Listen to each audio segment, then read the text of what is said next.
तपाईलाई नेपालको सुरक्षा किन चाहिएन? तपाई सुरक्षै नचाहिने व्यक्तित्व हो भनेदेखि तपाई चीनको अहिले के नेपाललाई कुनै अन्तर्राष्ट्रिय क्षेत्रबाट युद्ध आक्रमण लगायतका सैन्य कारबाहीहरू भएका छन्।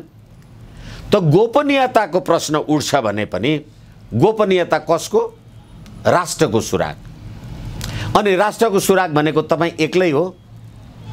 जुन देशमा तपाईले अहिले गोपनीयताको प्रश्न उठाउनु भो र त्यो गोपनीयताको विषय देशको सर्वोच्च सैन्य शक्ति नेपाली सेनालाई थाहा हुँदैन भनेदेखि देशको सुरक्षा कसले गर्छ? संसारमा सबैभन्दा बढी अमेरिका भन्दा पनि अग्र पंक्तिमा उदाउन लागेको चीनको तर्फबाट यो कुरा जे भइराखेको छ त्यसप्रति नेपाली जनताले यो नेपाल र नेपालीको सर्वोत्तम हितै हो भनेर सिरानी हालेर सुत्नु। यो राज्य प्रणाली, यो राज्य व्यवस्था र यसलाई नेतृत्व गरिराखेका छौं भन्ने दल, व्यक्ति र व्यक्तित्वहरू नै नेपालको राष्ट्रिय एकता अखण्डताको रक्षा गर्नका लागि असफल भएको देखिन्छ। विघटन विरुद्ध सर्वोच्च अदालतमा मुद्दा झगडा जे टन्टा परिराखेका छन् त्यसले प्रतिनिधि सभाको स्थापना गर्ने र नगर्ने कुरा त्यो ठाउँमा छ। र अहिले प्रधानमन्त्री तपाईले भने जस्तो सत्ता लम्ब्याउनकै लागि दिल्ली जान लागेको भन्ने हो भने सर्वोच्च अदालतले प्रतिनिधि सभा विघटन असंवैधानिक हो भनिदियो भने के प्रधानमन्त्रीको पदावधि उताबाट दिल्लीबाट थपिदिन्छन्? वरिष्ठ अधिवक्ता विष्णु भट्टराई सरलाई कार्यक्रममा हार्दिक स्वागत छ। धन्यवाद, नमस्ते। अब चिनिया प्रतिनिधिहरूले नेपालका शीर्ष नेता, नेकपाका शीर्ष नेताहरूसँग भेटवार्ता गरिसकेपछि राजनीतिले कुनै निश्चित मोड लिने हो अथवा पार्टी विभाजनको फुटमा पुगेको नेकपा फेरि रिभाइभ हुने हो कि होइन? धन्यवाद। मलाई लाग्छ अब तत्कालीन भन्नु पर्ला पुस 5 गते प्रधानमन्त्रीजीले प्रतिनिधि सभाको विघटन गर्नु भएपछि सत्ताधारी दलको औपचारिक विभाजन भएको छ। निर्वाचन आयोगमा प्रचण्ड माधव नेपाल समूह र अहिले केपी शर्मा ओलीजी समूह भनेरै आम सार्वजनिक रूपमा आइसकेपछि यो औपचारिक रूपमै विभाजन भएको हो। त्यसै कारणले गर्दाखेरि अब अहिले चीनका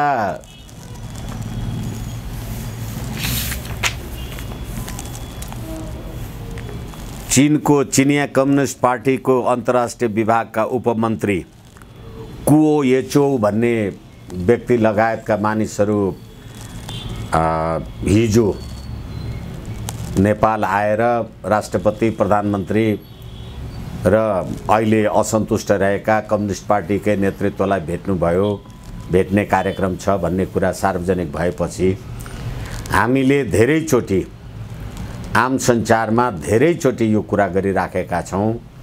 हाम्रो कूटनीतिक आचार संहिता 2068 को दफा 4 को व्यवस्थाले यसरी विदेशबाट आउने प्रतिनिधि मण्डल लगायतका शक्तिहरूले मुलुकको सर्वोच्च राजनीतिक तहमा रहेका, राष्ट्रिय सरकारको तहमा रहेका मानिसहरूसँग के कुरा गर्नुहुन्छ र त्यो कुराको बारेमा सम्प्रभु सम्पन्न नेपाली जनतालाई सुसूचित गर्ने काम गर्नुपर्छ कि पर्दैन? पार्टी जोगाउन हरसम्म प्रयास गरेको हुन सक्छ नि त चीनको प्रभावले। त्यो भन्दा पनि अलि पार्टी भन्दा, हालाकि त्यसमा पनि हामी कुरा गरौँला, तर पार्टी भन्दा पनि अलि उच्च स्थानमा रहेर हेर्दाखेरि आखिर विदेशबाट आउने यी राजनीतिक शक्तिहरू जब सत्ताधारी दल नेपालमा राजनीतिक खिचलो र तनाव जे हुन्छ उहाँहरू आएर मुलुकका सर्वोच्च तहका राष्ट्रपति, प्रधानमन्त्री, प्रमुख प्रतिपक्षी दलका नेता अथवा दलका नेताहरूलाई भेटेर के कुरा गर्नुहुन्छ यो कुराको बारेमा नेपाली जनतालाई तपाईले थाहा जानकारी दिने, नेपालको राष्ट्र, राष्ट्रियता, राष्ट्रिय एकता, सम्प्रभुताका प्रश्नहरूको विषयमा नेपाली जनताले थाहा पाउनु परेन? मेरो देशको प्रधानमन्त्रीले नेपाली जनताले लगभग 2/3 मत दिएर पठाएको नेकपाको सरकारलाई नेतृत्व गरेको प्रधानमन्त्रीले संसद विघटन गर्नुभएको अवस्थामा नेपाली जनताको अभिमत बुझ्न मलाई पार्टीको नेतृत्व तहले काम गर्न दिएन, पार्टीभित्रैबाट मलाई चाहिँ अवरोध भयो भनेर म जनताको सार्वभौम सत्ता लोकसम्मतिका लागि गएँ, यसकारणले मैले प्रतिनिधि सभा विघटन गर्नु पर्यो भनेर आफ्नो औचित्य प्रधानमन्त्रीजीले बताइरहँदा त्यसलाई असन्तुष्ट भनेर आफ्नै पार्टीका साथीहरूले आफ्नै पार्टी नेकपा नि विभाजन गरिरहँदा विदेशबाट आएको शक्तिहरूको राजनीतिक चलखेल र त्यसमा एजेन्डा बिनाको चिनिया प्रतिनिधि मण्डल अथवा यो चिनियाहरूको भ्रमण, चीनको कम्युनिस्ट पार्टीको अन्तर्राष्ट्रिय विभागका उपमन्त्री किन आए? कुनै पनि एजेन्डा बिना भन्दै हुनुहुन्छ है तपाईँ? अब के एजेन्डाले आउनुभयो? नेपाली जनतालाई थाहा हुनु पर्यो नि के विषयमा कुरा गर्नुभयो? हिजो अनि एउटा शिष्टाचार भेटवार्ता हुन सक्दैन, कुनै पनि कूटनीतिक भेटवार्ता गर्न सकिँदैन? त्यसो भनेर भएन नि, शिष्टाचार भेटवार्ता हुने शिष्टाचार भन्नुस् न त। तपाईँ कतिखेर शिष्टाचार गर्न आउँदै हुनुहुन्छ भने जब मेरो कम्युनिस्ट पार्टीमा घरमा आगो सल्केको छ, तपाईँ र म आफ्नो आफ्नो चुलो भान्सा अलग गरेर बसेका छौँ, पार्टी धराशयी भएको अवस्था छ। यो अवस्थामा फेरि म तपाईँलाई निवेदन गरौँ, यो संसदीय प्रणालीको राज्य व्यवस्था हो के? मैले धेरैचोटि निवेदन गरेको छु, यो संसदीय राज्य प्रणालीको व्यवस्थामा प्रधानमन्त्रीको पदीय हैसियत कायम राख्ने र नराख्ने कुरा संसदीय व्यवस्थामा संसदीय दलले गर्छ, तपाईको राजनीतिक पार्टीले गर्ने होइन। तर अहिले चिनिया कम्युनिस्ट पार्टीको अन्तर्राष्ट्रिय विभागका उपमन्त्री आउनु भएको छ, उहाँ चिनिया सरकारको उपमन्त्री, उहाँ चिनिया कम्युनिस्ट पार्टीको अन्तर्राष्ट्रिय विभागको उपमन्त्री के? र फेरि तपाईले भने जस्तो शिष्टाचार भेट हो भने त्यो शिष्टाचार भेट भयो भनेर राष्ट्रपति प्रधानमन्त्रीजी किन भन्नुहुन्न? र त्यसरी उहाँहरूले चिनिया कम्युनिस्ट पार्टीको अन्तर्राष्ट्रिय विभागका व्यक्तित्वहरूलाई भेट्दाखेरि त्यसमा नेपाल सरकारका परराष्ट्र मन्त्रालयका पदाधिकारीहरू कर्मचारीहरू थिए कि थिएनन्? नेपाली जनतालाई थाहा हुनु पर्यो कि परेन? अब के त दाल भातै खानको लागि त आउनुभएको होइन होला? अनि हामी कहाँ जब यो भारतले आफ्नो नयाँ नक्सा 2076 साल कार्तिकमा निकालेपछि जुन प्रकारको भारतसँगको सम्बन्ध आफ्नो ठाउँमा जे थियो र त्यो लिपुलेक लिम्पियाधुरा र कालापानीको नक्सालाई पाठ्यपुस्तकमा नराख्ने कुरा भनेपछि जुन प्रकारको, जुन गतिको, जुन रफ्तारमा भारतीय खुफिया एजेन्सी लगायत, भारतीय सेना प्रमुख लगायत, भारतीय विदेश सचिव हर्षवर्धन श्रृङ्गल लगायतको निरन्तर भेटवार्ताको कुराले गर्दाखेरि सत्ताधारी पार्टीभित्रको द्वन्द्वले निरन्तर फरक दायरा लिँदै गयो अनि पार्टीभित्रै लिखित रूपमा एकले अर्कालाई अभियोग र आक्षेप लगाउने काम गरेपछि अन्ततोगत्वा संसदीय दलको नेता, बहुमत प्राप्त संसदीय दलको नेताले संसदीय मूल्य मान्यता, संसदीय प्रजातन्त्रको मान्यता बमोजिम मेरो पार्टीले मलाई काम गर्न दिएन, म जनताको ताजा जनादेश लिन जान्छु भनेर प्रतिनिधि सभा विघटन गरेपछि फेरि अहिले किन यो कुओएचओ भन्ने कुओएचओ उहाँहरू जहाजै चार्टर गरेर र कोरोना महामारीमा लगाउने त्यो स्वास्थ्य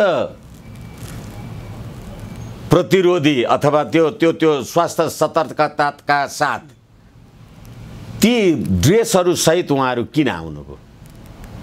फेरि अर्को कुरा के भने शिष्टाचार भेट भन्नुहुन्छ शेषमणिजी तपाईँ, उहाँहरू पनि कुनै सुरक्षा अब होइन म तपाईलाई निवेदन गरिराखेको छु यो अवस्थामा नेपालको कुनै पनि सुरक्षा बन्दोबस्त हामी लिँदैनौँ भनेपछि उहाँलाई नेपालको सुरक्षा व्यवस्थामा विश्वास पनि छैन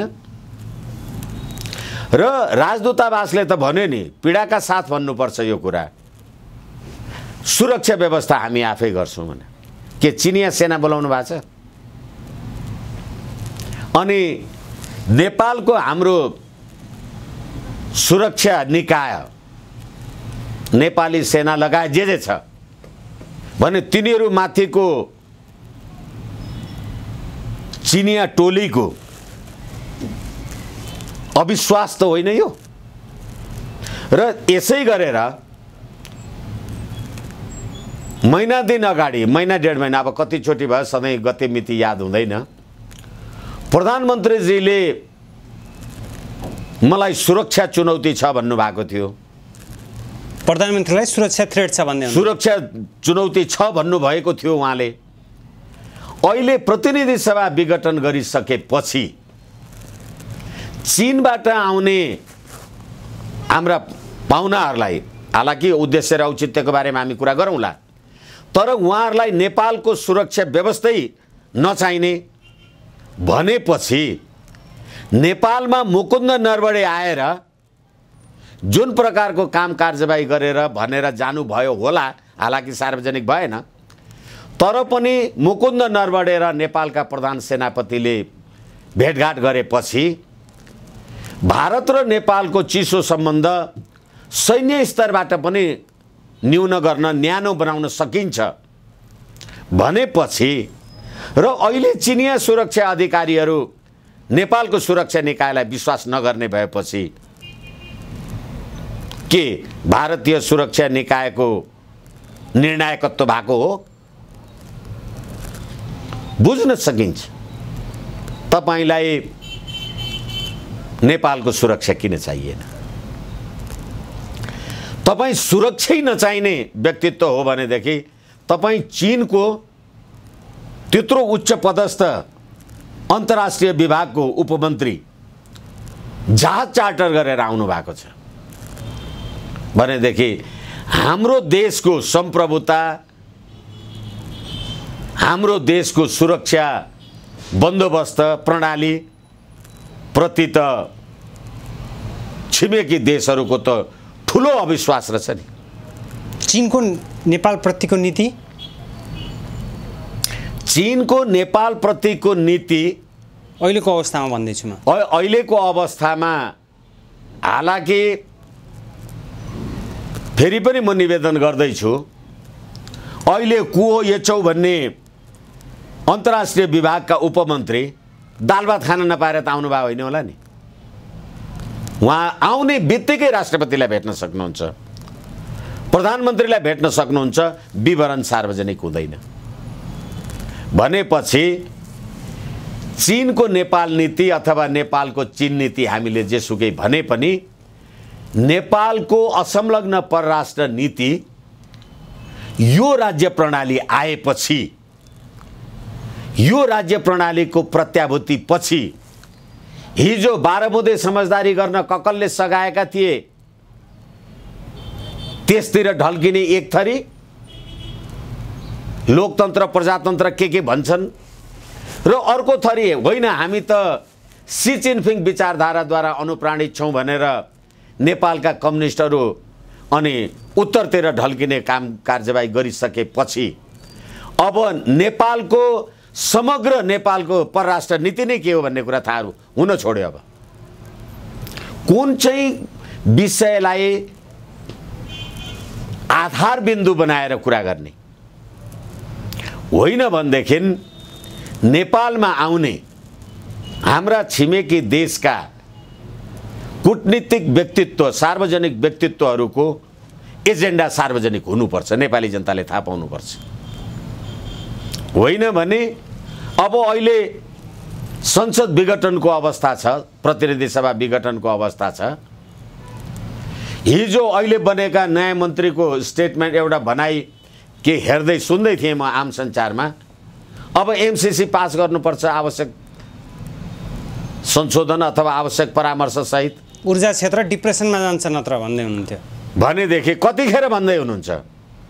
तपाईँ प्रतिनिधि सभा विघटन गर्नुभएको छ, एमसीसी पास गर्नुहुन्छ, होइन भने ऊर्जा क्षेत्र बर्बाद भन्नुहुन्छ। अनि ठ्याक्कै त्यतिखेरै चीनका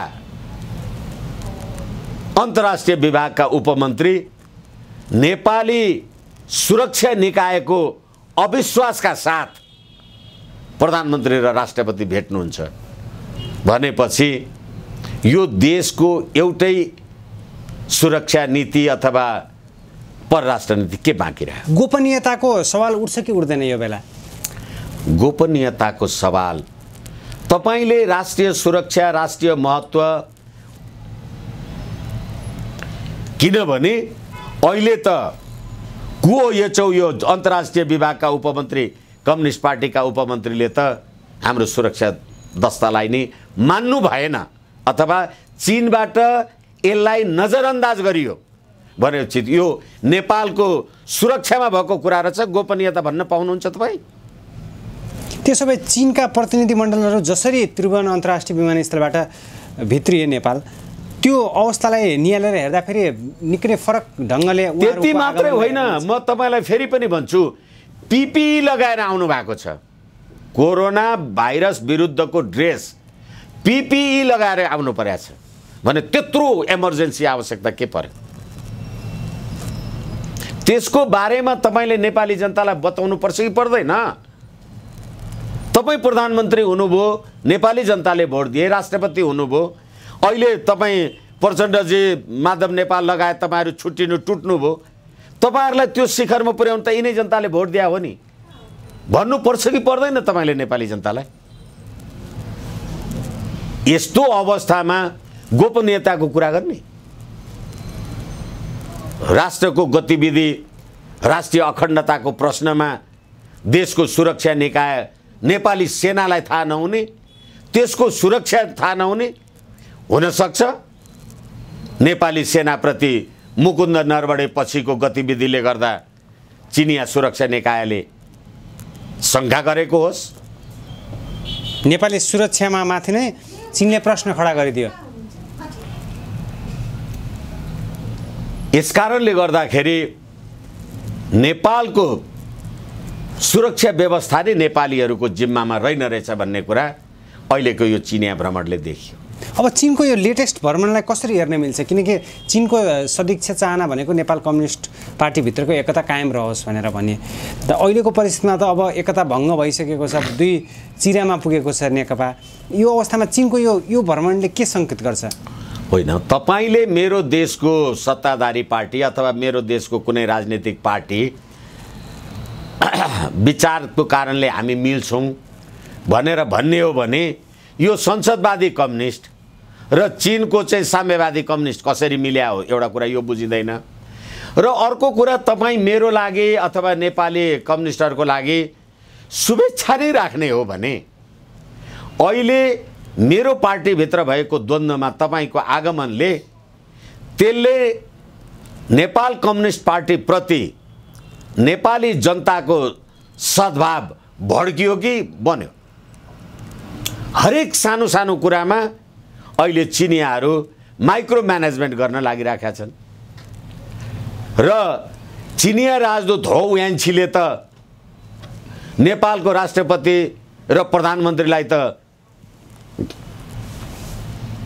शयन कक्षमा पनि भेट्नुभयो होला, कतिचोटि अनन्त पटक भेट्नुभयो होला। यस्तो गतिविधि गरेर एउटा देशको राष्ट्रिय सम्प्रभुता माथि बलियो, संसारमा सबैभन्दा बढी अमेरिका भन्दा पनि अग्र पंक्तिमा उदाउन लागेको चीनको तर्फबाट यो कुरा जे भइराखेको छ त्यसप्रति नेपाली जनताले यो नेपाल र नेपालीको सर्वोत्तम हितै हो भनेर सिरानी हालेर सुत्ने। अब ठ्याक्कै चीन र भारतको सम्बन्ध पनि सुमधुर नभएको देखिन्छ। उनीहरू बीचको फाटोले गर्दा पनि साँच्चीकै अहिलेको परिस्थितिमा नेपाल जसरी चीनतर्फ फर्किएको छ अथवा भारततिर पनि फर्किएको दुई देशको भूमिका देखिएको छ, यसले नेपालको राजनीतिलाई कुन मोडतिर लाग्ला अथवा कतातिर लग्ने हो? हामीले कुरा नचाहँदै पनि सधैँ भनिरहनुपर्छ। 12 बुँदे समझदारी गराएर नेपालमा गणतन्त्र, धर्मनिरपेक्ष र सङ्घीयता ल्याइदिने पश्चिमा र दक्षिणी शक्ति जोसँग चीनको प्रत्यक्ष असहमति र टकराव, युद्धकै अवस्था कायम छ, त्यस्तोमा संसदीय प्रजातन्त्रको संविधान बनाउने संसदीय प्रजातन्त्र नेपालमा चलेको छ भने, अनि साम्यवादीहरूको निर्णायकत्व भयो भने दक्षिणको गतिविधि चुप्लाएर बस्छ त? यसै कारणले गर्दाखेरि यो राज्य प्रणाली, यो राज्य व्यवस्था र यसलाई नेतृत्व गरिराखेका छौँ भन्ने दल, व्यक्ति र व्यक्तित्वहरू नै नेपालको राष्ट्रिय एकता, अखण्डताको रक्षा गर्नका लागि असफल भएको देखिन्छ। प्रधानमन्त्रीको भारत भ्रमणको चर्चा पनि उठेको छ नि यसै क्रममा? प्रधानमन्त्रीको भारत भ्रमणको चर्चा उठेको छ। अस्ति सामन्त गोयल यहाँबाट आएर यहाँबाट फर्केर जाँदा हामीले चाह्यौँ भने नेपालका प्रधानमन्त्रीले आधा घण्टामा राजीनामा दिनुहुन्छ भनेर उहाँले दिल्ली पुगेर भन्नुभयो भन्ने कुरा यहाँ आम सार्वजनिक भयो। अब अहिले चिनिया अन्तर्राष्ट्रिय विभागका उपमन्त्री त खबर दिएर आउनुभयो। भारतका कैयन सत्ताधारी दलका व्यक्तित्वहरू बिना खबर काठमाडौँमा बसिराख्नु भएको छ भन्ने कुरा पनि त छ नि। बिना खबर, बिना खोइ त नेपाली जनतालाई थाहा छैन, तर सत्ताधारी दलका प्रवक्ताहरू आउनु भएको छ, जानु भएको छ भन्ने कुरा सुनिएको छ, आइराखेको छ। र फेरि कुरा गर्दै गर्दा फेरि त्यही रोटी बेटीवाला कुरा, होइन मेरो त नेपालमा ससुराली छ, होइन मेरो त नेपालमा माइती छ भनेर पनि त आउने जाउने कुरा त हुन्छ। होइन म त पशुपतिनाथको दर्शन गर्न आएको हुँ भन्ने पनि हुन्छ। अब आफ्नो सत्ता लम्बाउनको लागि, प्रधानमन्त्री कुर्सीमा रहिरहनको लागि उहाँले चालेको रणनीति हुनसक्छ भारत र होइन। अहिले प्रधानमन्त्रीको सत्तालाई कसले चुनौती दिएको छ? प्रचण्डहरूले चुनौती दिनुभएको छ। निश्चित रूपमा होइन। सडकमा उहाँहरू आउनुभएको छ। निश्चित रूपमा होइन। प्रतिनिधि सभा विघटन भइसकेपछि प्रतिनिधि सभाको यस्तो कुरा होइन, किनभने त्यसो भए हिडन इन्ट्रेस्ट के हुनसक्छ भारतको प्रधानमन्त्री केपी शर्मा ओलीलाई निमन्त्रणा दिनुको कारण? होइन त अहिले हाम्रा फेरि लिपुलेख, लिम्पियाधुरा लगायतका प्रश्नहरू आफ्ना ठाउँमा छन्, नागरिकता लगायतका प्रश्नहरू आफ्ना ठाउँमा छन्, र प्रजातन्त्र, संसदीय प्रजातन्त्र नै अब चाहिँ खतरामा पर्न लाग्यो भनेर हिँड्ने एकातरी छन्, र 17,000 मान्छे साम्यवादी राज्य व्यवस्थाको लागि, माओ त्से-तुङको विचारधारा बमोजिमको राज्य प्रणाली अपनाउनका लागि हिँडेका मान्छेहरू सडकमा छन् भनेदेखि अब यसमा यी सबै कुरालाई जोडेर हेर्ने हो भने अनेक प्रकारका इन्ट्रेस्ट हुन सक्छन्। र हिजो यिनै प्रचण्डहरूलाई यो हैसियतमा पुर्याउन दिल्लीमा 12 वर्ष राखेर दाल भात खुवाउने त दिल्लीकै एसडी मुनि लगायतका शक्तिहरू थिए नि। यसैले गर्दाखेरि हुनसक्छ प्रधानमन्त्रीको यो भ्रमण छिमेकीसँगको सम्बन्धलाई सुमधुर, सुस्पष्ट बनाउने कुराको लागि पनि होस्, तर जहाँसम्म तपाईँले भन्नुभयो यो पदावधि लम्ब्याउने, बढाउने आदि इत्यादि कुरा तपाईँले जे भन्नुभयो, अहिले प्रतिनिधि सभाको विघटन भएको कुराले गर्दाखेरि अब सर्वोच्च अदालतबाट हुने निर्णय जे हो त्यसमा पुगेको कुरालाई गर्दा अब सर्वोच्च अदालतलाई पनि दिल्लीले प्रभावित गर्ने हो कि चीनले प्रभावित गर्ने हो भन्ने कुरा पनि विचार गर्नुपर्ने बेला आइसक्यो। कसको प्रभाव, कसको प्रभुत्व बढी हुने? किनभने शेषमनजी, मैले तपाईँसँगै कुरा गर्दा धेरै पटक भनेको छु, हाम्रो संविधानको संवैधानिक परिषदको व्यवस्थाले संवैधानिक परिषदद्वारा प्रधान न्यायाधीशको नियुक्ति हुन्छ। प्रधान न्यायाधीशको नियुक्ति हुँदाखेरि प्रधानमन्त्री संवैधानिक परिषदको अध्यक्ष हुन्छ, अनि प्रधानमन्त्रीले गरेको त्यो नियुक्तिलाई सदरबदर गर्नको लागि संसदीय सुनवाई समिति हुन्छ। संसदीय सुनवाई समितिमा प्रधानमन्त्रीकै पार्टीका बहुमत संसद सदस्यहरूको संसदीय सुनवाई हुन्छ भने अब मेरै पार्टीको संसदीय सुनवाई, हालाकि विपक्षी पार्टीका पनि हुन्छन्, त्यही संसदीय सुनवाई मैले तपाईलाई प्रधान न्यायाधीशमा संवैधानिक परिषदमा बसेर सिफारिस गरेँ अनि म समेत रहेको संसदीय दलका मान्छेहरूले तपाईलाई प्रधान न्यायाधीश हुन्छ भने अनि तपाईँ अहिले सर्वोच्च अदालतको प्रधान न्यायाधीश हुनुहुन्छ, मैले प्रतिनिधि सभा विघटन गरेँ भनेदेखि तपाईँले मेरो विरुद्धमा इन्साफ कति गर्न सक्नुहुन्छ कि सक्नुहुन्न त्यो आफ्नो ठाउँमा छ। तर यो संविधान बनाउँदाका बखतमा धर्मनिरपेक्ष, गणतन्त्र र संघीयता नेपाली जनताको मागै थिएन, यो आन्दोलनको माग पनि थिएन, गणतन्त्रको ग पनि थिएन। तर यसलाई चाहिँ इन्ट्रोड्युस गर्ने, यसलाई लागू गर्ने अथवा यसलाई संविधानमा राख्ने, हिजो हेर्नु भएन यो संविधान बनाउँदाखेरि संविधान सभा बहिष्कार गरेर हिँडेका उपेन्द्र यादव लगायतका मान्छेहरू यो संसदीय प्रजातन्त्रको विरुद्ध खिलाफ भो आदि इत्यादि भो, संविधानको हत्या हुने भो भन्न थाल्नुभयो नि। उपेन्द्र यादवजी लगायतका मधेसवादी दलहरू त संविधान सभाबाट बहिष्कार गरेर हिँड्नु भएको थियो। तपाईले नबनाएको संविधान अनि त्यसको हत्या हुने भनेर तपाईलाई अहिले किन चिन्ता लाग्यो? कुरा बुझ्नुपर्छ के। यसकारणले गर्दाखेरि प्रधानमन्त्रीजीको भारत भ्रमण सुमधुर सम्बन्धलाई बनाउनको लागि पनि हुन सक्छ। अब ये विश्वव्यापी घटनाक्रमहरू र विश्वमा प्रजातन्त्रको यो अमेरिकाको निर्वाचनको परिस्थितिदेखि लिएर अनि नेपालमा चाहिँ 17,000 माओवादी र सर्वहाराको नाउँमा मान्छे मार्ने गतिविधिहरूलाई लिएर सत्य निरूपण तथा मेलमिलाप आयोग जस्ताले काम गर्न नसकेको 14 वर्षको दरमियानमा अहिले जो मान्छेहरूले संसदीय प्रजातन्त्रको कुरा गर्दै हुनुहुन्छ र संसद विघटन असंवैधानिक भयो भन्नुहुन्छ अनि चीनबाट आउने मान्छेहरूलाई जहाँ संसदीय प्रजातन्त्र छैन, जसलाई संसदीय व्यवस्थामा विश्वास छैन, त्यसको माइक्रो म्यानेजमेन्टमा विश्वास गर्नुहुन्छ भनेपछि यो राज्य व्यवस्था कसको थाहा भयो? यसै कारणले गर्दा प्रधानमन्त्रीको भ्रमण यिनै परिदृश्यको विषय पनि हुन सक्छ। हस्, कार्यक्रममा सरिक भइदिनु वरिष्ठ अधिवक्ता विष्णु भट्टराई सरलाई धेरै धेरै धन्यवाद।